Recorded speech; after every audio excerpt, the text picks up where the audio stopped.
When people look at it, it looks crazy. That's a very natural thing. Sometimes when we look at it, it looks crazy.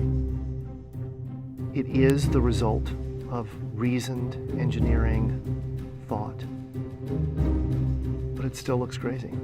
From the top of the atmosphere down to the surface, it takes us 7 minutes. It takes 14 minutes or so for the signal from the spacecraft to make it to Earth. That's how far Mars is away from us. So when we first get word that we've touched the top of the atmosphere, the vehicle has been alive or dead on the surface for at least 7 minutes.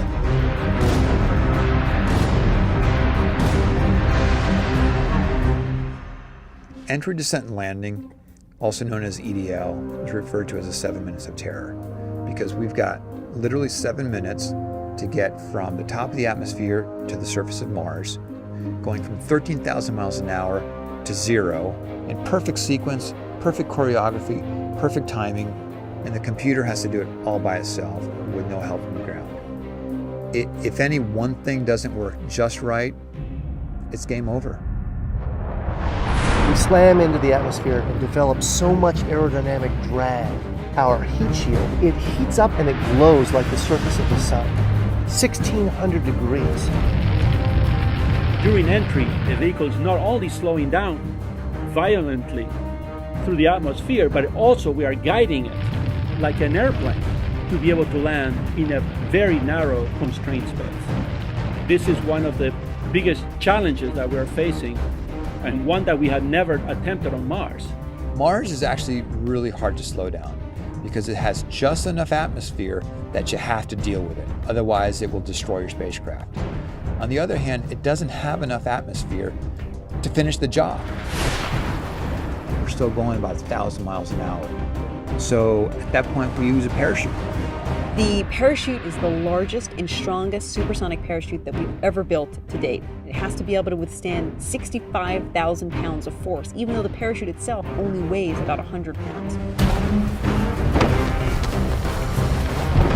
When it opens up that fast, it's a neck-snapping 9 Gs. At that point, we have to get that heat shield off. It's like a big lens cap blocking our view of the ground to the radar. The radar has to take just the right altitude and velocity measurements at just the right time, or the rest of the landing sequence won't work.